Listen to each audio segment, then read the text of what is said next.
So welcome to this particular segment. আমরা আমাদের previous সেগমেন্টগুলোতে যেটা করেছি, নৈতিকতার যে বেসিক যে ডেফিনেশনগুলো ছিল, বিভিন্ন ফিলোসোফাররা নৈতিকতার যে বিভিন্ন সংজ্ঞা দিয়েছেন এবং সেই নৈতিকতার যে বিভিন্ন বৈশিষ্ট্যগুলো এবং বিসিএস প্রিলিমিনারি পরীক্ষার জন্য স্পেসিফিক যে কন্টেন্টগুলো আসলে আমাদের দেখতে হতো, সেই সব কিছুরই কিন্তু আমরা ওভারভিউ করেছি এবং গোথ্রু করার চেষ্টা করেছি, এবং আমি চেষ্টা করেছি আমার জায়গা থেকে কিছু সহজ আলোচনা করতে, যার ফলশ্রুতিতে আপনারা পরীক্ষার মধ্যে যে কোনো একটা প্রশ্নকে যাতে অ্যাটেম্প্ট করতে পারেন সেই সংক্রান্ত কিছু কৌশল নিয়েও কিন্তু আমরা আলাপ আলোচনা করেছি। সো এই পার্টে আমরা যে ডিসকাশন যেটা শুরু করব, আমাদের এই অংশের নৈতিকতা, মূল্যবোধ এবং সুশাসন অংশের দ্বিতীয় যে পার্টটা, অর্থাৎ মূল্যবোধ সংক্রান্ত বেসিক ডিসকাশন। আমরা মূল্যবোধের ডেফিনেশনগুলো আমরা শিখব, বিভিন্ন ফিলোসফাররা কীভাবে এটাকে ডিফাইন করেছেন, কোনো কম্পোনেন্ট আছে কি না, এর চালিকা শক্তিগুলো কি, ব্যুৎপত্তিটা কীভাবে হয়েছে, সামগ্রিক এই বিষয়গুলোকেই কিন্তু আমরা এখানে দেখার চেষ্টা করব। মোস্ট ইম্পর্টেন্ট থিং যেটা, সেটা হচ্ছে আমরা বিসিএস প্রিলিমিনারি পরীক্ষায় এইখান থেকে যে ধরনের কোয়েশ্চেনগুলো হয় সেই আলোকে আমরা পুরো টপিকটাই কিন্তু বিশ্লেষণ করব। So as you can see, মূল্যবোধের ধারণা এবং সংজ্ঞাটা সবথেকে সহজতম উপায়ে আপনাদের সামনে এখানে প্রেজেন্ট করা হয়েছে। আমরা যেটা বলছি, যে চিন্তাভাবনা, লক্ষ্য, উদ্দেশ্য, সংকল্প, চারটা জিনিস বলতেছি ক্ল্যারিটি আনার জন্য। চিন্তাভাবনা, লক্ষ্য, উদ্দেশ্য বা সংকল্প মানুষের সামগ্রিক আচার ব্যবহার ও কর্মকাণ্ডকে নিয়ন্ত্রিত ও পরিচালিত করে, তাকে আমরা মূল্যবোধ বলে থাকি। ঠিক আছে, মূল্যবোধ এবং নৈতিকতা কিন্তু পরস্পর সম্পর্কযুক্ত। তাহলে মূল্যবোধের ব্যাপারটা কোথা থেকে? যে চিন্তাভাবনাটা, যে লক্ষ্য, যে উদ্দেশ্য মানুষের মূল আচরণটাকে নিয়ন্ত্রণ করে, তাকে সেই বিষয়গুলোকে আমরা বলি তার মূল্যবোধ। ওকে, তো মূল্যবোধের অবক্ষয় হয়ে গেছে, তার মানে কি? আমরা অনেক সময় বলি না যে এর মাঝে মূল্যবোধের অবক্ষয় দেখা দিচ্ছে। মূল্যবোধের অবক্ষয় মানে কি? তাহলে সেই পার্টিকুলার ব্যক্তি যে কাজ করছে, তার যে কর্মকাণ্ড, সে যে পরিচালিত হচ্ছে, তার যে চিন্তাভাবনা, তার লক্ষ্য বা উদ্দেশ্যের মধ্যে অবশ্যই ত্রুটি আছে। এ কারণেই সে যে কাজগুলা করতেছে, সেই কাজগুলা দেখা যাচ্ছে কি হয়তো সমাজের জন্য, পারিপার্শ্বিক পরিবেশের জন্য কিন্তু সেটা হয়তো কি না, উত্তম না বা ভালো না। হ্যাঁ, সেই জিনিসটাকে আমরা তাহলে কি বলতেছি? মূল্যবোধ। সমাজ জীবনে মানুষের ব্যক্তিগত ও সমষ্টিগত আচার ব্যবহার ও কর্মকাণ্ড যে সকল নীতিমালার মাধ্যমে পরিচালিত ও নিয়ন্ত্রিত হয়, তাদের সমষ্টিকে বলা হয় সামাজিক মূল্যবোধ। তাহলে সমাজের একটা কম্পোনেন্ট হিসেবে, সমাজে বসবাসকারী একজন নাগরিক বা একজন ব্যক্তি সমাজের অংশ হিসেবে সমাজে যে আচার আচরণগুলো করে, তাই না, সেটা হচ্ছে তার সামাজিক মূল্যবোধ। নৈতিকতার সাথে মূল্যবোধের সাদৃশ্যের জায়গাটা হচ্ছে, নৈতিকতা এবং মূল্যবোধ উভয়ই কিন্তু মানুষের আচরণগত ব্যাপার, চিন্তা ভাবনা, উদ্দেশ্য, লক্ষ্য, তাই না, অর্থাৎ ইন্টারনাল ইস্যু। এগুলো কিন্তু আইনের সাথে কিন্তু এর একটা বিস্তর ফারাক আছে। কারণ হচ্ছে, যেমনটা আমরা নৈতিকতার মধ্যে পড়েছি, আইন হচ্ছে সেই সেট অফ রুলস, যেই সেট অফ রুলসগুলো যদি কেউ পারফর্ম না করে, কেউ ওই অ্যাকশনগুলো যদি কেউ ফলো না করে, তাকে কিন্তু শাস্তি দেওয়া যায়। ওকে, শাস্তিযোগ্য অপরাধ হয়ে যায়। কিন্তু মূল্যবোধের ক্ষেত্রে কিন্তু, নৈতিকতা এবং মূল্যবোধের ক্ষেত্রে কিন্তু ব্যাপারগুলা কোনোভাবেই সেরকম হয় না। ওকে, তাহলে বিভিন্ন সমাজবিজ্ঞানী বিভিন্নভাবে মূল্যবোধের, বিশেষ করে সামাজিক মূল্যবোধের তারা সংজ্ঞা দিয়েছেন। এখন আসেন আমরা সেই ডেফিনেশনগুলো একটু তাকানোর চেষ্টা করি। এখান থেকে খুব গুরুত্বপূর্ণ যে সকল দার্শনিক খুব বেশি গুরুত্বপূর্ণ এই কনসেপ্টগুলোর জন্য আমরা তাদের ডেফিনেশনগুলোকে আপনাদের সামনে একদম ইজিভাবে রিপ্রেজেন্ট করতেছি এখানে। হ্যাঁ, প্রথমে বলেছি স্টুয়ার্ট সি ডট কি বলেছেন? উনি বলেছেন সামাজিক মূল্যবোধ হচ্ছে সেই সব রীতিনীতির সমষ্টি যা রীতিনীতির বাংলা আমরা কি বলি? কাস্টম, তাই না? রীতিনীতি। হ্যাঁ, সামাজিক মূল্যবোধ হচ্ছে সেই সব রীতিনীতির সমষ্টি যা কোনো ব্যক্তি সমাজের নিকট হতে আশা করে এবং যা সমাজ ব্যক্তির নিকট হতে লাভ করে। তাহলে সামাজিক মূল্যবোধ কি? সেই সকল রীতিনীতির সমষ্টি যেটা কিনা সমাজ তার যে মধ্যে থাকা যে কোনো ব্যক্তির কাছ থেকে আশা করে এবং ব্যক্তিও সমাজের কাছ থেকে সেই একই জিনিস কি করে? এক্সপেক্ট করে। সেই রীতিনীতিগুলোর সমষ্টিকে আমরা বলি সামাজিক মূল্যবোধ। এইচ.ডি. স্টেইন অনেক গুরুত্বপূর্ণ একজন দার্শনিক। ওনার মতে জনসাধারণ যার সম্বন্ধে আগ্রহী, যা তারা কামনা করে, অর্থাৎ যা তারা এক্সপেক্ট করে, যাকে তারা আত্মাবশ্যক বলে মনে করে, যেটাকে তারা ম্যান্ডেটরি ভাবে, যার প্রতি তাদের অগাধ শ্রদ্ধা বর্তমান এবং যা সম্পাদনের মাধ্যমে তারা আনন্দ উপভোগ করে, তাকেই বলা হয় মূল্যবোধ। ঠিক আছে, এটা হচ্ছে কার মতামত? এইচ.ডি. স্টেইনের বক্তব্য এটা। আর এম.আর. উইলিয়াম কি বলেছেন? আমাদের নাম ধরে এরকম কথা আসে, বলে দিবে যে মূল্যবোধ হচ্ছে সমাজের সেই সকল রীতিনীতির সমষ্টি যা সমাজ ব্যক্তির নিকট হতে লাভ করে। এই বক্তব্যটি কার মতামত? ঠিক আছে, তখন অপশনে থাকবে আমাদের এরকম স্টুয়ার্ট সি ডড, হ্যাঁ, স্টেইন, উইলিয়াম, এরকম আমাদের থাকবে। সেখান থেকে কিন্তু আমাদের সঠিক উত্তরটাকে সিলেক্ট করতে হবে। ওকে, তো উনি কি বলেছেন, মূল্যবোধ মানুষের ইচ্ছার একটি প্রধান মানদণ্ড, মানে মানুষ কি করতে চায় তার একটা বেঞ্চমার্ক বা মানদণ্ড। এর আদর্শে মানুষের আচার ব্যবহার রীতিনীতি নিয়ন্ত্রিত হয় এবং এই মানদণ্ডে সমাজ মানুষের কাজের ভালো মন্দ বিচার করা হয়। অর্থাৎ নৈতিকতা ও মূল্যবোধের মধ্যে কিন্তু আমরা দেখতে পাচ্ছি বেশ ক্লোজ একটা রিলেশনশিপ বিদ্যমান, এবং এরা কি অনেক জায়গায় কিন্তু কোইনসাইড করে যখন আমরা ডিফাইন করার চেষ্টা করি, তাই না? আচ্ছা, A.W. পামফ্রে কি বলেছেন? পামফ্রে সাহেব বলেছেন, মূল্যবোধ হচ্ছে ব্যক্তি ও সামাজিক দলের অভিপ্রেত ব্যবহারের সবিন্যস্ত প্রকাশ। খুব difficult, it sounds a bit difficult, মানে অনেক ভেরি ডিফিকাল্ট নোট, বাট এগুলাকেও কিন্তু আমাদের একবার করে কি করে যেতে হবে, একবার করে দেখে যেতে হবে। কারণ কি, কারণ আমরা একদম ফার্স্ট সেগমেন্টে কিন্তু বর্ণনা করেছি, তাই না? ক্লাইভ ক্লুখন কি বলেছেন? ক্লাইভ ক্লুখনের মতে সামাজিক মূল্যবোধ হচ্ছে যেসব প্রকাশ্য ও অনমেয় আচার আচরণের দ্বারা ব্যক্তি ও সমাজের মৌলিক বৈশিষ্ট্য বলে স্বীকৃত।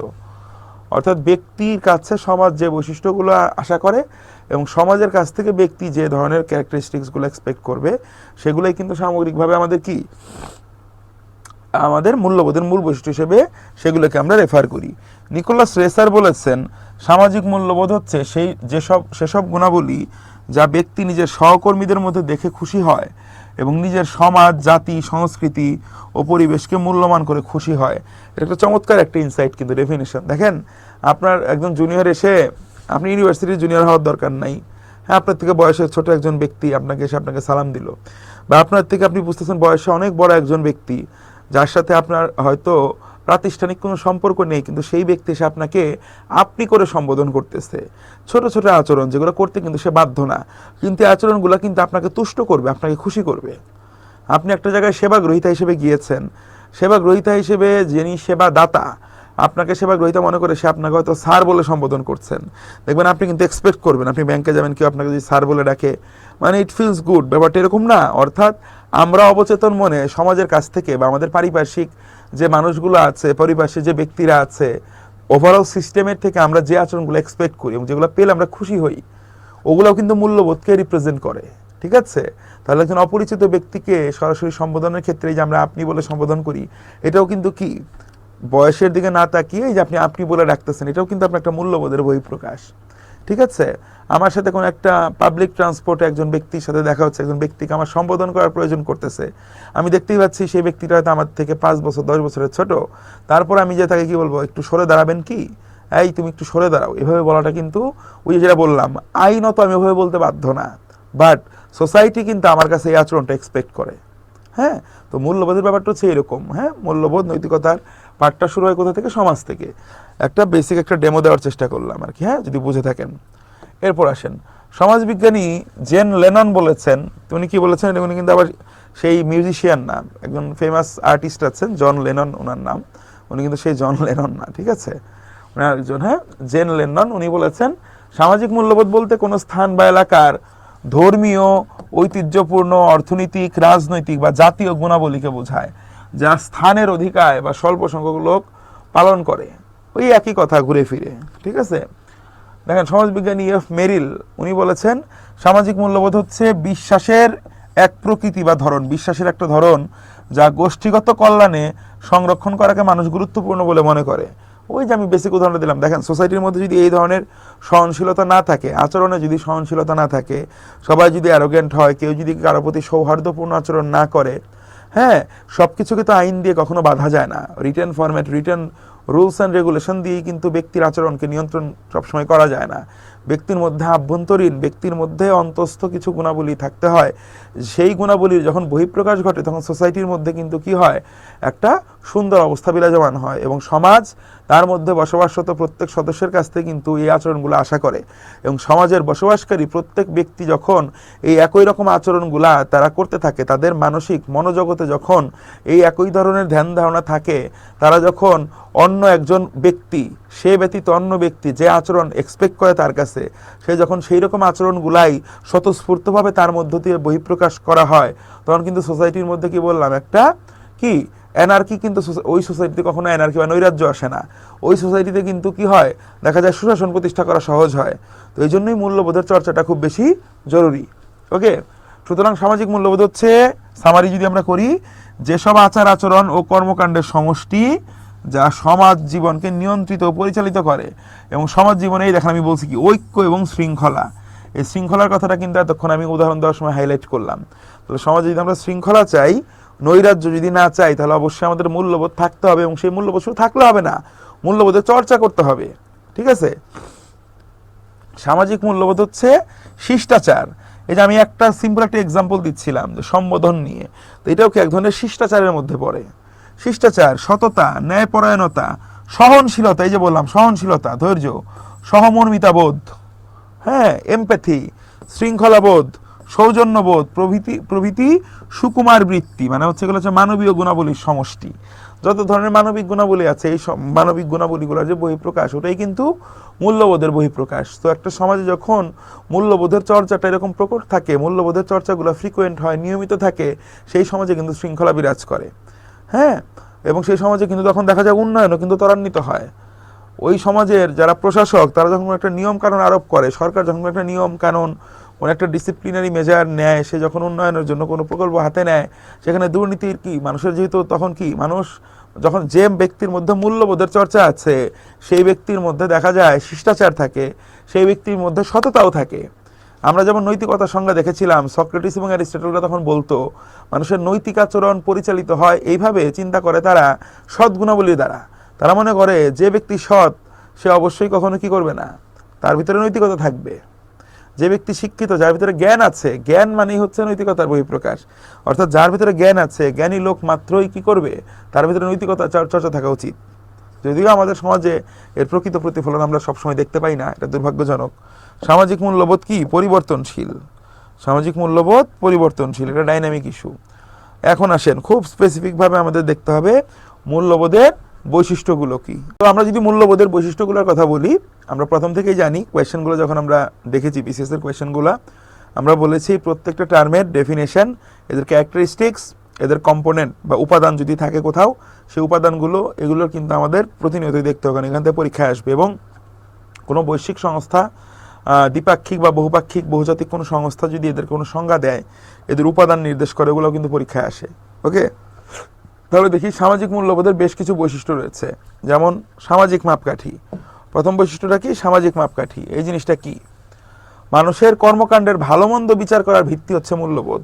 কোনটা ভালো, কোনটা মন্দ, কোনটা ন্যায়, কোনটা অন্যায়, হ্যাঁ, কোনটা হচ্ছে সুকুমার বৃত্তি, আর কোনটা হচ্ছে ধরেন আপনার হচ্ছে কি কুপ্রবৃত্তি, সব কিছু। এই যে দেখেন মূল্যবোধ কি করে, মানুষের আচার ব্যবহার, ধ্যান ধারণা, চাল চলন ইত্যাদি নিয়ন্ত্রণ করার মাপকাঠি হিসেবে ব্যবহৃত হয়। ওকে, যোগসূত্র সেতুবন্ধন, কিসের যোগসূত্র? মূল্যবোধ সমাজের মানুষকে ঐক্যসূত্রে বা ঐক্যবদ্ধ করে।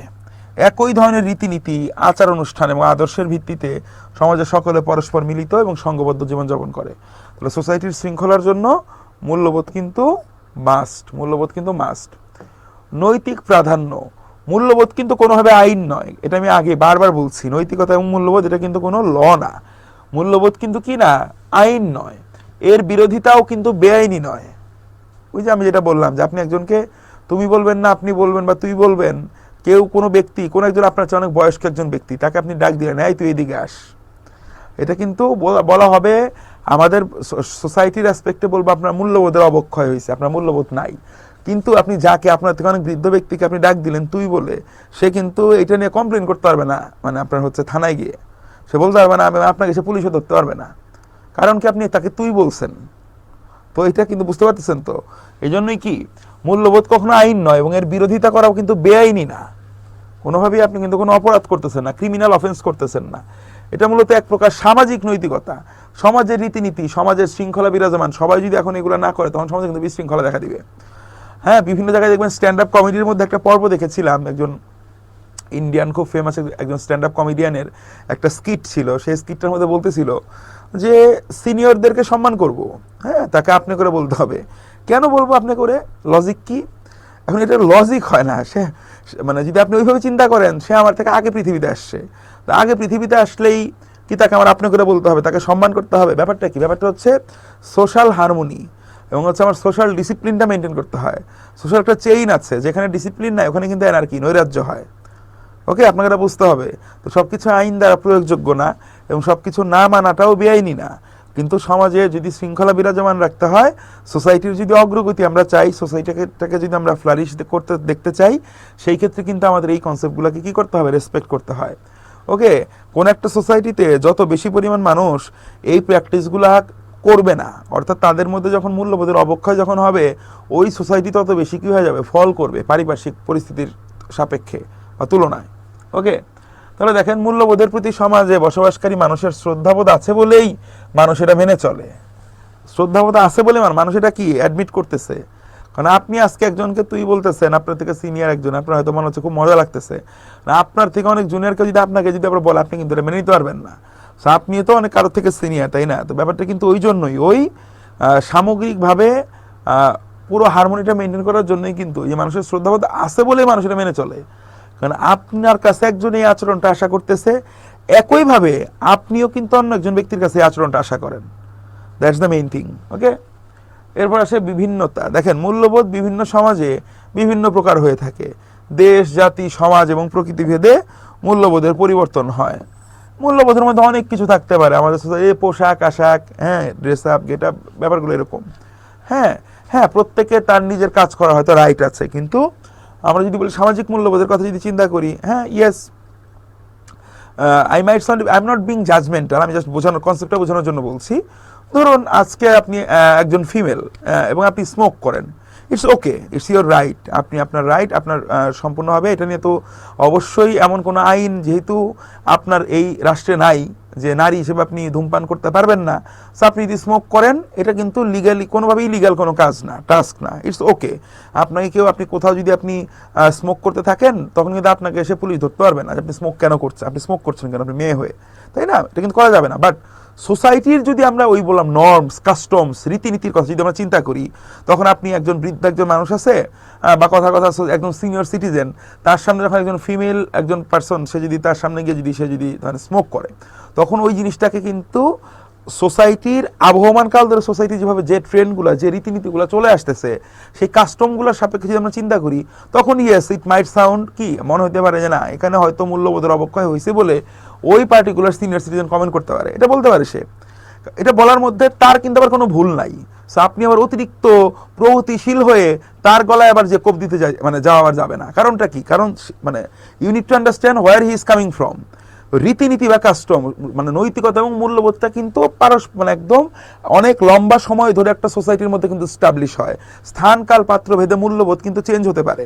সো ইয়েস, হয়তো আজকে থেকে 20 বছর 30 বছর পরে কোন একজন, কথার কথা আজকে থেকে 30 বছর পরে আমার বয়স হবে ধরেন 60 বছর, আমার সামনে আমি যদি কোনো একজন ফিমেলকে যদি স্মোক করতে দেখি, আমার কাছে হয়তো এটা আমার এত গায়ে লাগবে না, আমি হয়তো এটা খুব নর্মালি নিব, হয়তো আমি নিব, হয়তো নাও নিতে পারি বা হয়তো নিব। যদি আমি যদি এটা নিতে পারি, স্বাভাবিকভাবে অ্যাকসেপ্ট করতে পারি, তার মানে যে সোসাইটিতে আমি বসবাস করতেছি, এই সোসাইটিতে এটা নর্মালাইজ হয়ে গেছে এবং মানুষের সাথে অফেন্ডেড না, আমি আচরণ পেয়ে পেয়ে অভ্যস্ত এবং আচরণ আমি এক্সপেক্ট করতেছি, এটা নিয়ে আমার ভেতরে বাড়তি কোনো অতিরিক্ত কোনো কি থাকতেছে না, এটা আমাকে ট্রিগার করতেছে না, কোনো না কোনোভাবে ট্রিগার করতেছে না। তো এই জন্য এই কথাটা বলা হয়েছে যে মূল্যবোধ বিভিন্ন সমাজে বিভিন্ন প্রকার হয়। দেশ, জাতি, সমাজ এবং প্রকৃতি ভেদে এবং সময় ভেদে কিন্তু মূল্যবোধে কিন্তু পরিবর্তন আসতে পারে। ঠিক আছে, এটা আপনাকে বুঝতে হবে। ওকে, স্থান কাল পাত্র ভেদে মূল্যবোধের পার্থক্য সৃষ্টি হয়। ওকে, যেমন পাশ্চাত্য দেশে মেয়েরা যে পোশাক পরে দেখতেই পাচ্ছেন, আমাদের দেশে মেয়েদের জন্য সেই পোশাক কিন্তু সমাজের জন্য আপাত দৃষ্টিতে গ্রহণযোগ্য না। Yes, time is changing, we're not being judgemental. এই যে আপনাকে এটা বুঝতে হবে, কেউ যখন আপনি বলবেন হ্যাঁ আপনি একটা পোশাক পরেছেন, it's your right, it's your choice, কারো এই রাইট নাই আপনার পোশাক নিয়ে আপনাকে কমেন্ট করার, আপনাকে শুনিয়ে আপনাকে টন্ট করার, আপনাকে টিজ করার, এই রাইট কারোই নাই। এটা অবশ্যই, এটা আপনি এইটা নিয়ে আপনি হ্যারাসমেন্টের শিকার হচ্ছেন, আপনি হয়তো এক জায়গায় কমেন্ট করতে পারেন। বাট কেউ যদি নিজে মনে মনে ভাবে, সে নিজে আপনাকে চিন্তা করে যে না, যে ইউ আর নট সুইটেবল, সে অফেন্ড করতেছে না, বাট সে নিজে পুরো প্রক্রিয়াটাতে সে যদি অফেন্ডেড হয়, ইটস ওকে, তারও ভাই এই রাইট আছে। কারণ সে সোসাইটিতে সে যেভাবে বড় হয়েছে, তার যা ব্রিঙ্গিং হয়েছে থ্রু আউট হিজ লাইফ, সে কিন্তু এই জিনিসটা হয়তো ওইভাবে করে সে দেখে আসে নাই। হ্যাঁ, এইটা আপনাকে অফেন্ড করে, আপনাকে মলেস্ট, আপনাকে হ্যারাস করার রাইট তার নাই, বাট ওই চিন্তা আপনার খোরাক কিন্তু তার মনে যদি আসে, সেই রাইট কিন্তু আবার তার আছে, সোসাইটি নিজে এইটা দিয়েছে। কারণ আপনি ভিন্নতা দেখে কিন্তু মানুষ অভ্যস্ত না। হ্যাঁ, এটা নর্মালাইজ হয়ে যাইতে পারে, আজকে থেকে 15 বছর 20 বছর 30 বছর পর হইতে পারে, এবং দ্যাট ইজ হ্যাপেনিং, এটা হচ্ছে ধীরে ধীরে সবকিছু কিন্তু নর্মালাইজ হচ্ছে। ব্যাপারটা হচ্ছে এরকম, আমি রিলিজিয়াস এক্সট্রিমিজম মানে বা এক্সট্রিম পয়েন্ট থেকেও বলছি না, আবার অতি রক্ষণশীল আবার অতি প্রগতিশীলতার জায়গা থেকে বলছি না। ব্যাপারটা হচ্ছে কি, মূল্যবোধ নীতি নৈতিকতার যে বিষয়গুলো আছে, অনেকে আমরা বলি এগুলা বুলি কপচানো, আসলে বুলি কপচানো না, সমাজ নিজেই আসলে ডিসাইড করে। একটা সমাজের মেজরিটি যদি চিন্তা করে যে এই কাজটা সঠিক এবং এই কাজটা ভুল, আপনি ওই সমাজের প্রতিনিধি হিসেবে আপনি তখন দেখা যাবে যে আপনি ওই সমাজের কি বলবো, কোনো বিপ্লবী আপনি না হন, সমাজের একজন সাধারণ পার্সন আপনি যদি হন, তাহলে কিন্তু আপনাকে সেই একই নর্মস একই কাস্টমসগুলো আপনাকে মেনে চলতে হয়। ব্যাপারটা হচ্ছে এরকম। হ্যাঁ, ওকে। বৈচিত্র্যময়তা আপেক্ষিকতা মানে ডাইভার্সিটি আর কি। মূল্যবোধ বৈচিত্র্যময় আপেক্ষিক। আজ যা মূল্যবোধ বলে পরিগণিত, দেখেন আমি যেটা বলতেছি এতক্ষণ ধরে বোঝাতে চাচ্ছিলাম, আজ যেটা মূল্যবোধ বলে পরিগণিত, কাল তা সেভাবে বিবেচ্য নাও হতে পারে। ওই যে বললাম দু একটা মানে আমাদের সোসাইটির বার্নিং কিছু এক্সাম্পল দিলাম। হ্যাঁ, সো এগুলা যে আজকে যেটা মূল্যবোধ সেটা ভবিষ্যতে নাও হইতে পারে। হ্যাঁ, দেয়ার মাইট বি এ টাইম যেখানে হয়তো ফ্যামিলির কি হইতে পারে, ফুল ফ্যামিলি একসাথে বসে হয়তো স্মোক করতে পারে, কথার কথা। মানে আমি এটা এক্সপেক্ট করছি, ব্যাপারটা এরকম না, এটা হবে সেটাও বলছি না, বাট এটা টাইম সময় বলে দিবে সমাজ কোন জিনিসটাকে অ্যাকসেপ্ট করবে। সমাজ কারা ভাই? আমরা যারা বসবাস করি, আমাদের নিয়েই তো সমাজ, তাই না? তা আমরা যেটা করবো সেটাই তো আমাদের কালচার, সেটাই আমাদের সংস্কৃতি। আমরা যা করি, যেভাবে করি, যেখানে করি, যার সাথে করি, যা খাই, যেভাবে খাই, সবকিছু মিলেই তো আমাদের সোসাইটি, আমাদের কালচার, সংস্কৃতি, তাই না? তো সংস্কৃতিকে কেউ ধরে বেঁধে রাখতে পারে না, এটা টাইম উইল ডিসাইড। হ্যাঁ, যে সময়টা আসলে কোথায় যাবে। তারপর দেখেন বিভিন্ন পড়লাম আমরা। তারপর দেখেন পরিবর্তনশীলতা নৈর্ব্যক্তিকতা, এটা আমরা তখন ধরে আমি অলরেডি আমার কথা উদাহরণের মধ্যে আমি বলে ফেলছি। পরিবর্তনশীলতা মূল্যবোধের প্রধান বৈশিষ্ট্য হচ্ছে, দেখেন এই যে পরিবর্তনশীলতা, অর্থাৎ মূল্যবোধ পরিবর্তনশীল, সমাজ নিয়ত পরিবর্তনশীল, আর এই পরিবর্তনের সাথে সমাজ অনুসৃত মূল্যবোধগুলোরও পরিবর্তন সাধিত হয়। অতীতের অনেক মূল্যবোধ বর্তমানে আমাদের কাছে অর্থহীন, যেমন বাল্যবিবাহ, সতীদাহ প্রথা। আবার বর্তমানে অনেক মূল্যবোধ ভবিষ্যতে নাও থাকতে পারে। হ্যাঁ, মূল্যবোধ হচ্ছে নৈর্ব্যক্তিক মানে অবজেক্টিভ, মূল্যবোধ সাবজেক্টিভ কোনো কিছু না, এটা টোটালি অবজেক্টিভ, টোটালি অবজেক্টিভ। আচ্ছা, এখন আসেন ক্লাসিফিকেশন। মূল্যবোধের শ্রেণীবিভাগ যদি আমরা বলি, দেখেন আমাদের এই লেকশনটাতে আমরা একটু সময় বেশি নিচ্ছি, কারণ হচ্ছে এখানে আমাদের কোর আইডিয়াটা এস্টাবলিশমেন্টের জায়গা। এর পরবর্তী লেসনগুলো থেকে দেখবেন সেখানে আমরা জাস্ট এই আইডিয়াগুলো যেগুলো আমরা ডেভেলপ করলাম এগুলোর এক্সিকিউশনের জায়গা হবে। তো সেখানে কিন্তু এত কথা না বললেও হবে। দেখেন, যে চিন্তাভাবনা, লক্ষ্য, উদ্দেশ্য, সংকল্প মানুষের সামগ্রিক আচার ব্যবহার এবং কর্মকাণ্ডকে নিয়ন্ত্রণ ও পরিচালিত করে তাকে আমরা মূল্যবোধ বলে থাকি। আমরা এটা অলরেডি পড়েছি, তাই না? আচ্ছা, তাহলে এখন মূল্যবোধের কি শ্রেণীবিভাগ দিই? সামাজিক মূল্যবোধ। তাহলে যে চিন্তাভাবনা, লক্ষ্য, উদ্দেশ্য, সংকল্প মানুষের সামাজিক আচার ব্যবহার ও কর্মকাণ্ডকে নিয়ন্ত্রিত ও পরিচালিত করে তার সমষ্টিকে আমরা বলি সামাজিক মূল্যবোধ। এগুলোকে আমরা পড়েছি, ক্লুখনের ডেফিনেশন আমরা দেখেছি, ঠিক আছে? তো সামাজিক মূল্যবোধ আমরা বুঝলাম, সামাজিক আচার ব্যবহার যেটা নিয়ন্ত্রণ করে। রাজনৈতিক মূল্যবোধ কোনটা? দেখেন তো, যে চিন্তাভাবনা, লক্ষ্য, উদ্দেশ্য, সংকল্প, কথা একই, চিন্তাভাবনা, লক্ষ্য, উদ্দেশ্য, সংকল্প মানুষের রাজনৈতিক আচার ব্যবহার ও কর্মকাণ্ডগুলোকে নিয়ন্ত্রিত ও প্রভাবিত করে, তার সমষ্টিকে আমরা বলি রাজনৈতিক মূল্যবোধ। তাহলে সমাজের জন্য, সমাজের মধ্যেও তো আপনাকে সততা দেখাইতে হয়, আপনার শিষ্টাচার বোধ দেখাইতে হয়, তাই না? তো রাজনীতির ক্ষেত্রেও রাজনৈতিক সততা, রাজনৈতিক শিষ্টাচার, সৌজন্যবোধ, সহনশীলতা, জবাবদিহিতার মানসিকতা, দায়িত্বশীলতার নীতি কার্যকর করা, পরমত সহিষ্ণুতা খুব গুরুত্বপূর্ণ, সংখ্যাগরিষ্ঠের মতের প্রতি সংখ্যালঘিষ্ঠের শ্রদ্ধা জ্ঞাপন। এটাই তো কি গণতান্ত্রিক শাসন ব্যবস্থার মূল বক্তব্য এটা, তাই না? বা যে কোনো শাসন ব্যবস্থার মূল কথাটা কি? যারা সংখ্যাগরিষ্ঠের মতের প্রতি কি হবে? সংখ্যালঘুদের বা সংখ্যালঘিষ্ঠদের কি হতে হবে? শ্রদ্ধা জ্ঞাপন করতে হবে এবং তা বাস্তবায়নে সহযোগিতা প্রদান। সংখ্যালঘিষ্ঠের মতের প্রতি সংখ্যাগরিষ্ঠের আবার সহিষ্ণু আচরণ করতে হবে। যারা সংখ্যালঘু তাদের প্রতি আপনাকে সহিষ্ণু হইতে হবে, আপনাকে কি করতে হবে? অসমতা দূর করতে হবে সমাজ থেকে। বিরোধী মতকে কি দিব? বিরোধী মতকে গুরুত্ব দিতে হবে, তাই না? বিরোধী মতকে প্রচার ও প্রসারের সুযোগ প্রদান করা, বিরোধী দলকে রাজনৈতিক কর্মকাণ্ডে বাধা প্রদান না করা, নির্বাচনে জয় পরাজয় মেনে নেওয়া, আইন সভাকে কার্যকর হতে সাহায্য করা, এই সব কিছু হচ্ছে রাজনৈতিক মূল্যবোধ, ঠিক আছে?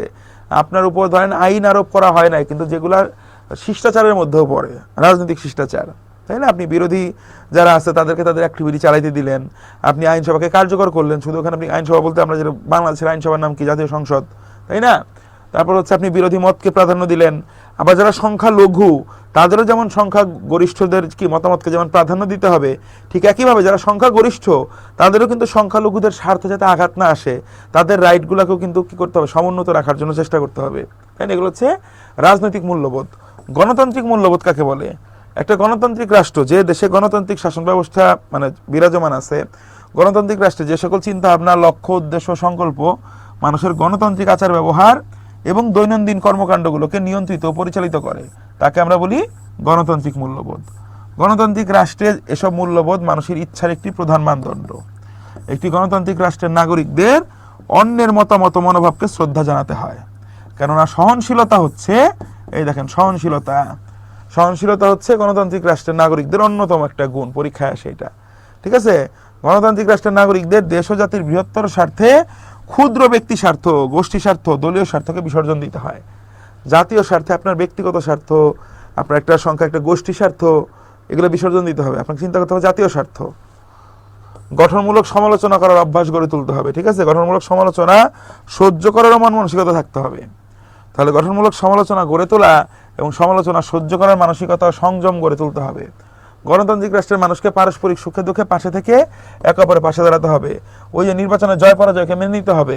গণতান্ত্রিক মূল্যবোধের ভিতরে কিন্তু রাজনৈতিক মূল্যবোধের কিছু অংশ কিন্তু সংশ্লিষ্ট হয়ে যায় অটোমেটিক্যালি। হ্যাঁ, এরপর ধর্মীয় মূল্যবোধ খুবই গুরুত্বপূর্ণ। যেসব ধর্মীয় অনুশাসন, আচার আচরণ, ধর্মীয় কর্মকাণ্ডকে নিয়ন্ত্রণ করে, তারা সেগুলোকে আমরা বলি ধর্মীয় মূল্যবোধ। সকল ধর্মের প্রতি শ্রদ্ধা জ্ঞাপন, আপনি যে ধর্মের অনুসরণ করেন না কেন, অনুসারী হন না কেন, সব ধর্মে কিন্তু অন্য ধর্মের প্রতি কি করতে বলা হয়েছে? শ্রদ্ধা জ্ঞাপন করতে বলা হয়েছে।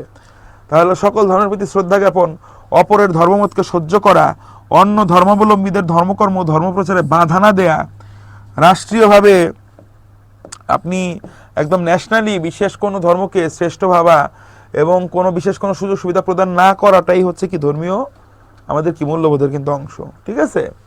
সাংস্কৃতিক মূল্যবোধ এটা একটু ব্যাপক। কালচারাল ভ্যালুস, যেসব চিন্তা ভাবনা, লক্ষ্য, উদ্দেশ্য, সংকল্প সব জায়গায় একই কথা, সংস্কৃতির আচার ব্যবহার ও কর্মকাণ্ডকে নিয়ন্ত্রিত পরিচালিত করে, সেগুলো হচ্ছে আমাদের সাংস্কৃতিক মূল্যবোধের অংশ। সমাজে বসবাসকারী মানুষের ভিন্ন ভিন্ন সাংস্কৃতিক বিশ্বাস, ধ্যান ধারণা, আচার ব্যবহার, কর্মকাণ্ড এগুলো থাকতে পারে। সেগুলোর প্রতি সকলের শ্রদ্ধাবোধই কিন্তু সংস্কৃতি চর্চায় বাধা নিষেধ আরোপ করা উচিত নয়। তবে সংস্কৃতির নামে অপসংস্কৃতির চর্চা, পশ্চিমা সংস্কৃতির রুচিহীন চর্চা, আকাশ সংস্কৃতির মন্দ দিকগুলোর ক্ষেত্রে রাষ্ট্রের বাধ্যবাধকতা আরোপ করতে পারে। এইটা আবার কি, এটা কিন্তু অনেকাংশ সাবজেক্টিভ। কোনটাকে আমরা অপসংস্কৃতি বলবো, ইট ডিপেন্ডস, তাই না? একদম ধরে বেঁধে সবকিছুকে তো আবার অপসংস্কৃতি বলা যাবে না। সো দেখতে হবে আমাদের সামগ্রিক রাষ্ট্রীয় যে শৃঙ্খলা আছে, রাষ্ট্রীয় শৃঙ্খলার প্রতি যদি আপনার মনে হয় যে না, শৃঙ্খলায় বাধা বা বিপত্তি আসতে পারে, শৃঙ্খলায় বিঘ্ন করতে পারে কোনো একটা সাংস্কৃতিক কর্মকাণ্ড প্রতিপালনের মাধ্যমে, তখন সেই জিনিসটা আপনার কি হয়, আপনি তখন ওইটাকে আপনি অপসংস্কৃতি বলতে পারেন, সেই জিনিসটাকে আপনি বাধা দিতে পারেন হয়তো। কিন্তু আবার আপনাকে চিন্তা করতে হবে, দেখেন যে বাধা দিবেন, এই বাধা দেওয়ার মোটিভটা আপনার কি? আপনার ভিতরে যদি ধর্মীয় মূল্যবোধ থাকে তাহলে আপনাকে চিন্তা করতে হবে অন্য ধর্মের কোনো ধর্মীয় অনুষ্ঠান পালনে তো আপনি বাধা দিতে পারেন না। আপনার ভিতরে যদি সাংস্কৃতিক মূল্যবোধ থাকে তাহলে ভিন্ন, আপনি এক ধরনের কালচারাল কাস্টমে আপনি মানে অভ্যস্ত, তাহলে আপনি আরেক ধরনের কালচারাল কাস্টম কিন্তু আপনি কিন্তু জাজমেন্টাল বানাইতে পারেন না। ঠিক আছে? তো অতিমাত্রায় রক্ষণশীল হওয়া যাবে না। ব্যাপারটা হচ্ছে এরকম, আপনি ধরেন এক্সট্রিমিস্ট, আপনার রিলিজিয়নকে আপনি শ্রেষ্ঠ ভাবেন, এটাই তো তার মানে আপনার ভিতরে ধর্মীয় মূল্যবোধ নাই, তাই না? কিছুক্ষণ আগে আমরা দেখলাম গণতান্ত্রিক মূল্যবোধ নাই। তো এই কথাগুলো কখন পর্যন্ত? যখন আপনার ভিতরে অন্যান্য মূল্যবোধগুলো আছে, প্রোভাইডেড যেগুলো সবকিছু আপনার ভিতরে আছে, তারপর আপনি দেখবেন রাষ্ট্রের শৃঙ্খলায় বিঘ্ন করতে পারে এমন কোনো কিছুকে চাইলে সরকার সেটা কি করতে পারে, চাইলে সরকার সেখানে কিন্তু বাধ্যবাধকতা, বিভিন্ন নিয়ম কানুন, রেস্ট্রিকশন কিন্তু সরকার আরোপ করতে পারে। লাস্ট যে জায়গায় যাবে হচ্ছে নৈতিক মূল্যবোধ বা মোরাল ভ্যালুস। এটা হচ্ছে কমন জিনিস। সত্যকে সত্য বলা, মিথ্যাকে মিথ্যা বলা, অন্যায়কে অন্যায় বলা, অন্যায় কাজ থেকে নিজেকে বিরত রাখা, অন্যকে বিরত রাখতে পরামর্শ করা, অন্যায়ের প্রতিবাদ করা, দুস্থ মানুষের পাশে দাঁড়ানো, বিপদগ্রস্ত মানুষের পাশে দাঁড়ানো, বিপদ থেকে উদ্ধারে সাহায্য করা, অসহায় ঋণগ্রস্ত মানুষকে ঋণমুক্ত হতে সাহায্য করা ইত্যাদি নৈতিক মূল্যবোধ বলা যেতে পারে। এই যে দেখবেন প্রতিনিয়ত রাস্তাঘাটে অ্যাক্সিডেন্ট হচ্ছে, একটা অকারেন্স হচ্ছে, আপনি যে কি বলবো আহত ব্যক্তি বা যে ব্যক্তি বিপদগ্রস্ত তাকে আপনি সাহায্য না করে আমরা কি করতেছি, আমাদের স্মার্টফোন বের করে এগুলো ভিডিও করাতে মানে মগ্ন হয়ে যাচ্ছি। এগুলো আবার নিয়ে আমরা ফেসবুকে আপলোড করব, ভিউজ হবে, হ্যাঁ মজা পাবো নিজেরা। এখানে তাহলে কি এটা কি ডিজিটাল মূল্যবোধ? আসতে পারে ডিজিটাল ভ্যালুস, নতুন টার্ম আসতে পারে, তাহলে ডিজিটাল মূল্যবোধের অবক্ষয়। আপাতত আমরা নৈতিক মূল্যবোধের অবক্ষয়ের মধ্যে এগুলোকে ফেলতে পারি, তাই না? তাহলে এই মূল্যবোধগুলো আমাদের মধ্যে থাকতে হবে। শিশু তার পরিবারেই সর্বপ্রথম নৈতিক মূল্যবোধের শিক্ষা পায়, ফ্যামিলি থেকে সে শিখে। অর্থনৈতিক মূল্যবোধ, আধ্যাত্মিক মূল্যবোধ। তাহলে কি অর্থনৈতিক মূল্যবোধ মানে কি? আর্থিক লেনদেন, ক্রয় বিক্রয়, ব্যবসা বাণিজ্য, শিল্প কলকারখানায় উৎপাদন বিপণনের সাথে এগুলো জড়িত। এই যে ধরেন রমজান মাস আসে, রমজান মাস আসার আগে দেখা যায় আমাদের দেশের যারা ডিসঅনেস্ট মার্চেন্ট তারা সিন্ডিকেট করে রমজান মাসে মানুষের সাধারণত যে পণ্যগুলোর চাহিদা বেশি থাকে সেই পণ্যগুলোর কৃত্রিম সংকট তৈরি করে দাম বাড়িয়ে দিল। এটা কি? অবশ্যই এটা তাদের অর্থনৈতিক মূল্যবোধের অবক্ষয়, তাই না? নৈতিক মূল্যবোধের অবক্ষয় আমরা বলতে পারি। কিছু আছে স্পিরিচুয়াল মূল্যবোধ, এটা এতটা ইম্পর্টেন্ট না, ক্লাসিফিকেশনের মধ্যে চললো বলে আমরা নিচ্ছি। লাস্ট একটা যেটা আছে আধুনিক মূল্যবোধ। আধুনিক মূল্যবোধ বলতে হচ্ছে সমাজ প্রতিনিয়ত পরিবর্তনশীল, আমি ইতিমধ্যে এগুলো ব্যাখ্যা করেছি। আর এই পরিবর্তনের সাথে সাথে মূল্যবোধে পরিবর্তন ঘটে। এই জন্য অতীতের অনেক মূল্যবোধই এখন অর্থহীন হয়ে পড়েছে। অতীতে বাল্যবিবাহ ছিল, এখন বাল্যবিবাহ নাই। রাষ্ট্র আইন করে বাল্যবিবাহ বন্ধ করে দিয়েছে। অতীতে হিন্দু সমাজে আমরা দেখতাম সতীদাহ প্রথা ছিল, সহমরণ প্রথা প্রচলিত ছিল, বিবাহ বিবাহ নিষিদ্ধ ছিল, এগুলো আজ আর নেই। মূল্যবোধ এজন্যই নৈর্ব্যক্তিক বা অবজেক্টিভ। বর্তমানের অনেক মূল্যবোধ ভবিষ্যতে হয়তো একদিন থাকবে না, গড়ে উঠবে নতুন মূল্যবোধ।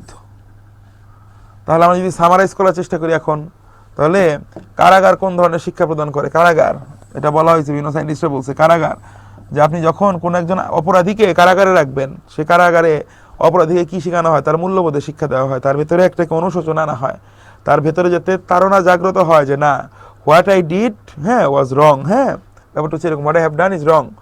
মূল্যবোধ শিক্ষার মাধ্যমে এক প্রজন্ম তার পরবর্তী প্রজন্মের কাছে মূল্যবোধ হস্তান্তর করে। মূল্যবোধের শিক্ষা দ্বারা প্রভাবিত হয়ে মানুষ আইন অপেক্ষা বিবেক দ্বারা পরিচালিত হয়। মূল্যবোধের প্রেরণা কোথা থেকে আসে? সততা এবং ন্যায়বোধ থেকে মূল্যবোধের প্রেরণা আসে। ন্যায়, ঔচিত্যবোধ, ঔচিত্যবোধ মানে কোনটা উচিত কোনটা অনুচিত, সহনশীলতা, সহনশীলতা, সুশাসন বা গুড গভর্নেন্স, মূল্যবোধ শিক্ষার ফলে বিকাশ লাভ করে হচ্ছে মূল্যবোধ। আমাদের চিন্তার মূল্যবোধ, আমাদের চিরন্তন মূল্যবোধ কোনটা? চিরন্তন মূল্যবোধ হচ্ছে সত্য ও ন্যায় বা সততা এবং ন্যায়বোধ। ব্যক্তি, সমাজ, রাষ্ট্র এবং বিশ্ব ব্যবস্থাকে নানামুখী সংকট থেকে ও অবক্ষয়ের হাত থেকে রক্ষা করার উদ্দেশ্যই কি মূল্যবোধ শিক্ষার উদ্ভব হয়েছে। মূল্যবোধ শিক্ষার মাধ্যমে ব্যক্তির যেসব মৌলিক গুণাবলীর বিকাশ সাধিত হয় সেগুলো কি? আত্মমর্যাদাবোধ, সত্যবাদিতা, অহিংসা, কঠোর শ্রম, সাম্য ন্যায়, ধর্মনিরপেক্ষতা, গণতান্ত্রিক বোধ, সৌহার্দ্য, মমত্ববোধ, এগুলা, সাহস, দায়িত্বশীলতা, যত পজিটিভ আমাদের ক্যারেক্টারিস্টিক্স আছে সব কিছুরই কি ইন্ট্রিগিং ফ্যাক্টর কিন্তু হচ্ছে আমাদের এই মূল্যবোধ বা ভ্যালুস। মূল্যবোধ শিক্ষার অন্যতম লক্ষ্য কি? ব্যক্তিকে ব্যক্তিগত সামাজিক জীবনে প্রগতিশীল, দায়িত্বশীল, কর্তব্যপরায়ণ করে গড়ে তোলা। ঠিক আছে? সোসাইটি তার কাছে যে আচরণ এক্সপেক্ট করে সে আচরণ দিবে, এবং সে সোসাইটির কাছে যে আচরণ আশা করে সে নিজেও সেভাবে অ্যাকশন পারফর্ম করবে। মূল্যবোধ শিক্ষার ধারণাটি কোথা থেকে আসছে? এটা অনানুষ্ঠানিক শিক্ষার সাথে সম্পৃক্ত। এটা কিন্তু বলে কই আপনাকে লিখিয়ে পড়ে বোঝানো হবে না। তুমি দুস্থকে ছোটবেলায় যখন হয়তো আমরা বর্ণমালা শিখেছি, তখন বিভিন্ন বর্ণ দিয়ে বাক্য শেখার সময় হয়তো আমরা বলি দতে কি দুঃখীকে দান করো, ঠিক আছে, বা কি দুস্থকে তুমি সাহায্য করো, ব্যাপারগুলো এরকম। কিন্তু এগুলো কিন্তু অবজেক্টিভ এবং আনুষ্ঠানিক শিক্ষার সাথে কিন্তু এগুলো খুব বেশি সম্পৃক্ত থাকে না। বেশিরভাগ ক্ষেত্রেই পরিবার এবং সমাজ থেকে মানুষ মূল্যবোধের শিক্ষাটা লাভ করে অনানুষ্ঠানিক শিক্ষার মাধ্যমে। মানুষ স্বভাবতই আবেগপ্রবণ, তাই মূল্যবোধ শিক্ষার উপায় হচ্ছে ব্যক্তির আবেগিক প্রবণতাকে যথাযথভাবে কাজে লাগানো। মূল্যবোধ শিক্ষা নির্ধারক কি? সামাজিক রীতিনীতি, আগেও বলেছি আমরা, আইন, ঐতিহ্য, ইতিহাস, প্রথা, বিশ্বাস, এগুলো হচ্ছে মূল্যবোধ শিক্ষার নির্ধারক। মূল্যবোধ শিক্ষা এমন একটি প্রক্রিয়া যার মাধ্যমে ব্যক্তি অন্যের ভেতর মূল্যবোধ জাগ্রত করে। ব্যক্তি নৈতিক মূল্যবোধের জায়গা পেয়ে থাকে কোথা থেকে? তার পরিবার থেকে। নৈতিক মূল্যবোধের শিক্ষা পায় পরিবার থেকে, আগে পড়েছি। তাহলে সমাজে ভালো, গ্রহণযোগ্য, ইতিবাচক ধারণা প্রকাশ করা হয় মূল্যবোধকে। মূল্যবোধকে সুদৃঢ় করার প্রধান উপায় কি? মূল্যবোধের শিক্ষা। সামাজিক ও রাষ্ট্রীয় উন্নয়ন হয় মূল্যবোধের সূচকে। আইনের ভিত্তিমূল মনে করা হয় মূল্যবোধকে। ব্যক্তির মনের মানবীয় মনমত্ববোধ, দায়িত্ব, কর্তব্য, সচেতনতা ইত্যাদি মূল্যবোধ শিক্ষার মাধ্যমেই জাগ্রত হয়।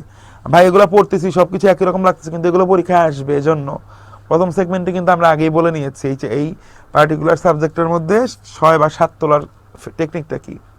শিক্ষার সঙ্গে মূল্যবোধ বা জীবন আদর্শের সমন্বয় যে শিক্ষা ধারণার উদ্ভব হয় তাই হচ্ছে মূল্যবোধের শিক্ষা। ওকে, তাহলে আধুনিক চিন্তাবিদরা মনে করেন শিক্ষার চরম ও পরম লক্ষ্য হচ্ছে মানুষকে আদর্শ জীবনের অধিকারী তথা মূল্যবোধ সম্পন্ন করে গড়ে তোলা। সেই শিক্ষার কোনো দাম নাই যে শিক্ষা সোসাইটিতে মূল্যবোধ বা ভ্যালুস ক্রিয়েট করতে পারে না। একজন ব্যক্তির মাঝে মনে করা হয় শিক্ষার একটা মূল ক্যারেক্টারিস্টিক্স হচ্ছে সে মানুষের মধ্যে মূল্যবোধ জাগ্রত করে, ভ্যালুস জাগ্রত করে, ন্যায় অন্যায় মানে উচিত অনুচিত, হ্যাঁ, সৎ অসৎ এগুলো বুঝতে, এগুলোর ফারাক করতে মানুষকে সক্ষম করে তোলে। মূল্যবোধ শিক্ষা মানুষের মধ্যে নৈতিকতা বোধের উন্নয়ন ঘটায়, সত্য ন্যায় এবং সহানুভূতির বোধ জাগ্রত করে। তার আরও কি করে, শিশু শিক্ষা পায় পরিবারে, মূল্যবোধ নির্ধারিত হয় নৈতিকতার মাধ্যমে। এই যে গুরুত্বটা হচ্ছে এটা হচ্ছে কোরিলেশন। তাহলে মূল্যবোধ নির্ধারিত হবে কিসের মাধ্যমে? নৈতিকতার মাধ্যমে। এটা তাদের কোরিলেশনের জায়গা। আর মূল্যবোধ হচ্ছে ব্যক্তিকে কি করে, পরিবার, সমাজ, রাষ্ট্র ক্ষেত্রে দায়িত্ব পালনে উৎসাহী করে তোলে বা উপযুক্ত করে তোলে। নাগরিককে স্বকীয় রীতিনীতি ও আদর্শ সম্পর্কে জাগ্রত করে মূল্যবোধ, মানুষের মধ্যে দেশপ্রেম জাগ্রত করে মূল্যবোধ, অন্যায়, অপচয়, সন্ত্রাস, দুর্নীতি, মানে এতক্ষণ ধরে আমরা যেটা পড়ছি, গণতান্ত্রিক মূল্যবোধ, আমাদের রাষ্ট্রীয় মূল্যবোধ, নৈতিক মূল্যবোধ, অর্থনৈতিক মূল্যবোধ, সামাজিক মূল্যবোধ, হ্যাঁ, সব কিছু কিন্তু এখানে সামারি করছি আমরা। মূল্যবোধের শিক্ষা মানুষের মধ্যে কি করে, পারস্পরিক সৌহার্দ্য, সহানুভূতি বোধ জাগ্রত করে। তাহলে দেখেন, মূল্যবোধের শিক্ষা আলাদা শিক্ষা ব্যবস্থা নয়, বরং প্রচলিত শিক্ষা ব্যবস্থার পাঠ্যসূচিতেই মূল্যবোধ শিক্ষার উপাদানকে অন্তর্ভুক্ত করা হয় বা উচিত। মানুষ সাধারণত পরিচালিত হয় তার মূল্যবোধের দ্বারা। মূল্যবোধ শিক্ষার ধারণাটি কোন সময়ের শিক্ষার সাথে সম্পৃক্ত? এটা আধুনিক। সমাজ কাঠামোর অবিচ্ছেদ্য উপাদান হচ্ছে মূল্যবোধ। ব্যক্তি জীবনে মূল্যবোধ অর্জনের সর্বোত্তম সময় হচ্ছে শিক্ষা জীবন।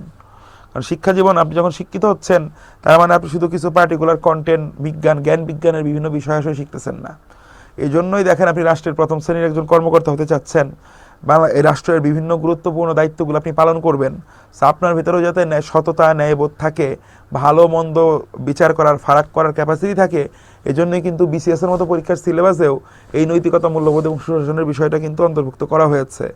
মানেন না আপনাকে যাতে অ্যাটলিস্ট আপনার ব্রেইনে একটা রিমাইন্ডার যায় যে এটা কিন্তু সঠিক, এটা কিন্তু ভুল। কে কতটুকু মানি সেটা দ্বারাই কিন্তু আমাদের কি ব্যক্তি হিসেবে আমরা কেমন সেটা কিন্তু নির্ধারিত হয়। ওকে, নির্ধারিত হবে, সময় বিচার করে। মূল্যবোধ শিক্ষা নিশ্চিত করার জন্য মানুষের বিবেককে জাগ্রত করতে হবে। হ্যাঁ, তো এগুলো কিন্তু দেখেন, তাহলে আমরা মূল্যবোধ নিয়ে সবকিছু মনে পড়ে ফেলছি। এখন দেখেন তাহলে মূল্যবোধ কি পরীক্ষা করে? ভালো মন্দ, ন্যায় অন্যায়, নৈতিকতা ও অনৈতিকতা। অবশ্যই নৈতিকতা ও অনৈতিকতা, ঠিক আছে। শূন্যবাদ, এটা একটা বিশেষ থিওরি। শূন্যবাদ ল্যাটিন কোন যে শব্দ থেকে যে উদ্ভূত, শূন্যবাদ শব্দটা এসছে যে শব্দ থেকে, সেটাকে আমরা বলি কিছুই না, নাথিং। নাথিং থেকে এসছে হচ্ছে আমাদের শূন্যবাদ। এটা হচ্ছে মূল্যবোধ এবং নৈতিকতার একটা বেসিক থিওরি। তো শূন্যবাদ ল্যাটিন যে শব্দটা থেকে এসেছে, সেই শব্দের আবিধানিক অর্থ হচ্ছে কিছুই না, নাথিং। সেখান থেকেই বাংলা নাম করা হয়েছে শূন্যবাদ। ব্যক্তি সহনশীলতা শিক্ষা পায় কোথা থেকে, কিসের মাধ্যমে? তার মূল্যবোধের শিক্ষা থেকে। এতক্ষণ ধরে পড়ছি, এতগুলো লাইন পড়ছি, তাও যদি মনে না থাকে তাহলে হবে না। আমাদের চিরন্তন মূল্যবোধ কোনটি? দেখেন, সঠতা কিন্তু দেখেন, এটা কিন্তু বানান ভুল না, সঠিক আছে কিন্তু। সঠতা মানে কি জানেন? সঠতা মানে হচ্ছে ছলচাতুরিপূর্ণ যে আচরণ, সেটাকে বলে সঠতা। হ্যাঁ, এবার দেখেন অসহিষ্ণুতা, সার্থকতা কিছু না। তাহলে আমাদের চিরন্তন মূল্যবোধ কোনটা? সত্য এবং ন্যায়। এটা আগে আমরা পড়েছি, এটা কিন্তু দেখেন বিশেষে আসছে, একবার না একাধিকবার আসছে। সরকারি সিদ্ধান্ত প্রণয়নে কোন মূল্যবোধটি গুরুত্বপূর্ণ নয়? সরকার যখন কোনো সিদ্ধান্ত নিবে, এর মধ্যে কোনটা গুরুত্বপূর্ণ নয়, অর্থাৎ বাকিগুলো গুরুত্বপূর্ণ। দেখেন, সরকারের সিদ্ধান্তে বিশ্বস্ততা থাকতে হয়, সরকার যখন সিদ্ধান্ত নেয় সিদ্ধান্তটা নিরপেক্ষ হইতে হবে, সরকারের জবাবদিহিতা থাকতে হবে। সৃজনশীলতা কিন্তু গুরুত্বপূর্ণ না, থাকলে ভালো, কিন্তু এটা কিন্তু ইম্পর্টেন্ট কিছু না। খুব ক্রিয়েটিভ ডিসিশন নিছি, বরঞ্চ আমার সবার আগে নিশ্চিত করতে হবে এখানে জবাবদিহিতা আছে, এখানে আমার নিরপেক্ষতা আছে, হ্যাঁ, আমার এখানে বিশ্বস্ততা আছে, এগুলো দেখতে হবে। ব্যক্তিগত মূল্যবোধ লালন করে ব্যক্তি, যেহেতু সমাজের অংশ, তো ব্যক্তিগত মূল্যবোধই লালন করা হচ্ছে সামাজিক মূল্যবোধকে, ঠিক আছে। একজন জনপ্রশাসকের মৌলিক মূল্যবোধটা কি? একজন জনপ্রশাসক যে প্রশাসক হবে, তার মৌলিক মূল্যবোধ, তার ভেতরে সবার আগে কি থাকতে হবে? সে প্রশাসক, সে জনগণকে সেবা দিতে আসছে, তার মানে তার মনের ভিতরে সবার আগে থাকতে হবে জনকল্যাণ, ঠিক আছে। তো এরকম প্রশ্ন আপনার বিশেষের ভাইভাতেও ফেস করতে পারেন, যে আপনি তো একজন প্রশাসক হবেন, আপনি রাষ্ট্রের গুরুত্বপূর্ণ জায়গায় আপনি যাবেন, আপনি হতে পারেন আপনি একজন সহকারী কমিশনার প্রশাসক হয়েছেন, বা সহকারী কমিশনার ট্যাক্স হয়েছেন, সহকারী কমিশনার কাস্টমস ভ্যাট হয়েছেন, আপনি আপনি সহকারী সচিব পররাষ্ট্র মন্ত্রণালয়ের জন্য আপনি হয়েছেন, আপনি ফরেন ডিপ্লোমেসি করতেছেন আপনি। সো আলটিমেটলি যাই যান না কেন, আপনার প্রাইম অবজেক্টিভটা কি, মেইন অবজেক্টিভটা কি, আপনার ভেতরে কি থাকতে হবে? সেটা হচ্ছে জনকল্যাণ। এমন কোনো কাজ করা যাবে না যেটা জনকল্যাণের জন্য কি হানিকর। পরীক্ষায় কিন্তু এসছে, দেখতেছেন। তাহলে দেখেন মূল্যবোধ বা ভ্যালুস কি, ভ্যালুজের ডেফিনেশন আসছে। তাহলে ভ্যালুস হচ্ছে মানুষের আচার আচরণ পরিচালনাকারী যে নীতি ও মানদণ্ড, সেটাই হচ্ছে মানুষের মূল্যবোধ। আর সামাজিক মূল্যবোধের ভিত্তি কি, কিছুক্ষণ ধরে বারবার পড়ছি, সাম্য, নৈতিকতা, আইনের শাসন, সবগুলাই হচ্ছে কি আমাদের সামাজিক মূল্যবোধের ভিত্তি। এই জন্য উপরের সবগুলো এগুলো ছিল বলেই কিন্তু আমরা এতক্ষণ ধরে আপনাদেরকে জিনিসগুলোকে আমরা আলাদা করে করিয়েছি। এখন দেখেন সিমিলার টাইপের বেশ কিছু প্রশ্ন কিন্তু এখানে আমরা আপনাদের জন্য হোম প্র্যাকটিসের জন্য তুলে দিয়েছি। এই প্রশ্নগুলো আপনি একটু দেখবেন, এগুলো বিশেষ এখন আসে নাই, কিন্তু নৈতিকতা, মূল্যবোধ এবং সুশাসন সংক্রান্ত যে বেসিক পাঠ্যক্রমগুলো আছে সেই পাঠ্য বইগুলো থেকে গুরুত্বপূর্ণ কিছু পয়েন্ট কিন্তু আমরা এখানে তুলে ধরেছি। So there is a high possibility যে আমাদের আপকামিং কোন একটা পরীক্ষাতে এখান থেকেও কিন্তু প্রশ্ন আসতে পারে। সো প্রশ্ন এবং উত্তর সহ দেওয়া আছে, এই জিনিসগুলো অবশ্যই আপনারা মাস্ট প্র্যাকটিস করবেন, ঠিক আছে? সো নৈতিকতা এবং মূল্যবোধ সংক্রান্ত যে বেসিক ডিসকাশন, সেই বেসিক ডিসকাশন আমাদের এই পর্যন্তই ছিল। ডিসকাশনের মধ্যে আমি নিজে ওই ফ্রিডমটা বা নিয়ে আসলে জিনিসগুলোকে আমি আর সহজ বাংলা ব্যাখ্যা করার চেষ্টা করেছি। যেহেতু এখানে অপশনগুলো থাকে খুবই পাশাপাশি, একটা একটার সাথে খুব ক্লোজলি রিলেটেড, সেই ক্ষেত্রে যাতে আপনারা ডিস্টিংগুইশ করতে পারেন, পার্থক্য করতে পারেন একটা থেকে আরেকটাকে, সেই জিনিসটা নিশ্চিত করার লক্ষ্যেই এই আলোচনাগুলো করেছি। পরবর্তী লেকচারে আমরা আরও অ্যাপ্লিকেশন বেসড পয়েন্টগুলো আমরা দেখব। সেই পর্যন্ত সবাই এই কনসেপ্টটুকু পড়তে থাকুন, রিভাইজ করতে থাকুন। ইয়েস, এবং এই পার্টিকুলার সাবজেক্টের জন্য ক্লাসে আমরা যে কন্টেন্টগুলো কভার করব, এখান থেকে বেশ সিগনিফিক্যান্ট অ্যামাউন্টের কোয়েশ্চেন আপনারা কমন পাবেন। অন্য কোনো সাবজেক্টে আমি এই কথাটা বলি না, কিন্তু এখানে আমি বলছি। এই জন্য আলোচনাগুলো ভালো মতো শুনুন এবং যে প্রশ্নগুলো দেখিয়েছি এগুলো ভালো মতো দেখুন, এবং একটা রেফারেন্স বই থেকে বিগত বছরে আরও যত প্রশ্ন আছে এগুলো আপনি পড়ে ফেলেন উইথ অপশনস, তাহলেই দেখবেন এখানে 7-8 আপনি পেয়ে যাচ্ছেন। ওকে, তো দেখা হচ্ছে পরবর্তী লেকচারে। টিল দেন সবাই ভালো থাকুন, সুস্থ থাকুন। আসসালামু আলাইকুম।